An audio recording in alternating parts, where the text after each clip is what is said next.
तो hello friends, आज हम लोग देखेंगे चैप्टर 8 सरल रेखाएं स्ट्रेट लाइंस पार्ट 1 क्लास 11। रेखा की ढाल यम बराबर y2 माइनस y1 अपान x2 माइनस x1 बराबर होता है y1 minus y2 upon x1 minus x2, जो x1 या x2 बराबर नहीं होते हैं आपस में। एक रेखा x अक्ष से अल्फा कोण बनाती है तो रेखा की ढाल क्या होगा। रेखा की ढाल को m से दिखाते हैं तो m बराबर tan अल्फ़ा होता है। अल्फ़ा बराबर नहीं होता है 90 डिग्री के।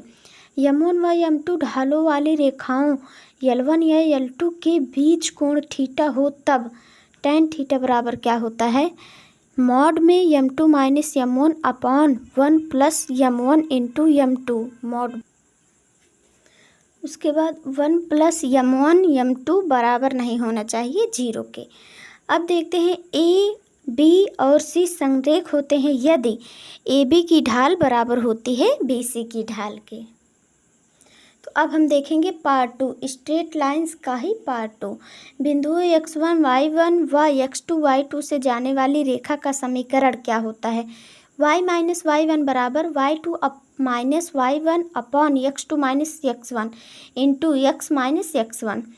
y बराबर mx प्लस सी। y अंतःखंड C वाली रेखा पर बिंदु x y होगा। y बराबर mx प्लस सी।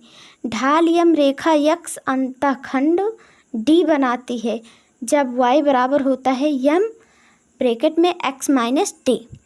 x और y अक्षों से A और B अंतःखंड बनाने वाली रेखा का समीकरण क्या होता है, x अपॉन ए प्लस वाई अपॉन बी बराबर 1। तो अभी हम देखेंगे स्ट्रेट लाइंस पार्ट 3। मूल बिंदु P पर लंब x अक्ष के बीच ओमेगा कोण बनाने वाली रेखा का समीकरण P बराबर x cos omega plus y sine omega होता है। यदि A और B एक साथ शून्य ना हों तो व्यापक समीकरण क्या होता है, ax plus b y plus c बराबर 0।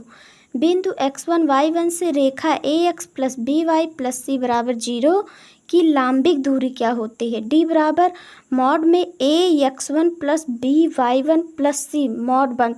ये ध्यान रखना मॉड सिर्फ ऊपर है नीचे नहीं है, बटे में रूट में a square plus b square. समांतर रेखाओं ax plus b y plus c1 बराबर 0 व ax plus b y plus c2 बराबर 0 हो तो d बराबर मॉड c1 माइनस c2, इसमें भी मॉड सिर्फ ऊपर ही है, अपॉन में रूट में a square plus b square होता है। तो हमने चैप्टर 8 देख लिया था, तो अगला चैप्टर है चैप्टर 9 शंकु परिच्छेद कोनिक सेक्शन पार्ट 1 क्लास 11। केंद्र h के व त्रिज्या r के वृत्त का समीकरण आर स्क्वायर बराबर क्या होता है, x माइनस एच का whole square plus y minus k का होल स्क्वायर। नाभि a 0 a बड़ा होता है 0 से, नियता x बराबर माइनस a वाले परवलय का समीकरण क्या होता है, वाई स्क्वायर बराबर 4ax। परवलय वाई स्क्वायर बराबर 4ax के नाभिलंब जीवा की लंबाई क्या होती है, 4a। x अक्ष पर नाभि वाले दीर्घवृत्त का समीकरण x square upon y a square plus y square upon b square is equal to 1 होता है। तो अभी हम कॉनिक सेक्शन का पार्ट 2 देखेंगे। वृत्त x square upon a square plus y square upon b square बराबर 1 होता है। नाभिलंब जीवा की लंबाई क्या होगी, 2b स्क्वायर अपॉन ए। यक्स अक्ष पर नाभि वाले अतिपरवलय का समीकरण x square upon a square minus y square upon b square बराबर 1 होता है। अतिपरवलय x square upon a square minus y square upon b square बराबर 1 के नाभिलंब जीवा की लंबाई क्या होती है, 2b square upon A. Please subscribe मी। तो हमने चैप्टर 9 देख लिया था, तो अब हम देखेंगे चैप्टर नंबर 10 त्रिविमीय ज्यामिति का परिचय, introduction to 3 dimensional geometry part 1 class 11। निर्देशाक्षों के युग्म 3 तल जिन्हें निर्देशाक्ष एक्स वाई तल, वाई जेड तल, व जेड एक्स तल कहते हैं।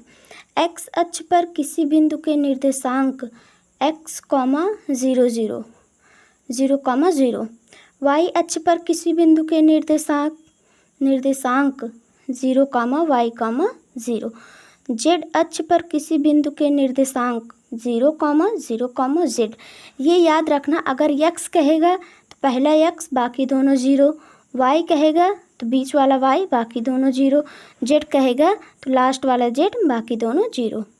निर्देशांक x1, y1, z1, x2, y2, z2 और x3, y3, z3 के केंद्रक के निर्देशांक क्या होते हैं? x1 plus x2 plus x3 upon 3, y1 plus y2 plus y3 upon 3, z1 plus z2 z3 upon 3 होता है।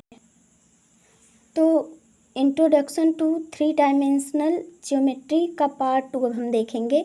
दो बिंदुओं P x1, y1, z1 तथा Q x2, y2, z2 को मिलाने वाली रेखा को m/n में विभाजित करने वाले R के निर्देशांक क्या होते हैं? अंतः विभाजन mx2 plus nx1 upon m plus n, my2 plus ny1 upon m plus n, mz2 plus nz1 upon m plus n और बाह्य विभाजन mx2 minus nx1 upon m minus n, my2 minus ny1 upon m minus n, mz2 minus nz1 upon m minus n। बस अंतः विभाजन में सब जगह plus plus रहेगा और बाह्य विभाजन में सब जगह माइनस माइनस रहेगा। दो बिंदुओं P x1, y1, z1 और Q x2, y2, z2 को मिलाने वाले रेखाखंड PQ के मध्य बिंदु का निर्देशांक क्या होता है? x1 plus x2 upon 2, y1 plus y2 upon 2, z1 plus z2 upon 2। अंतः केंद्र क्या होता है? x बराबर ax1 plus bx2 plus cx3 upon a plus b plus c, y बराबर ay1 plus by2 plus cy3 upon a plus b plus c। तो अगर आपको वीडियो अच्छी लगी हो तो प्लीज़ बताइएगा। Thank you.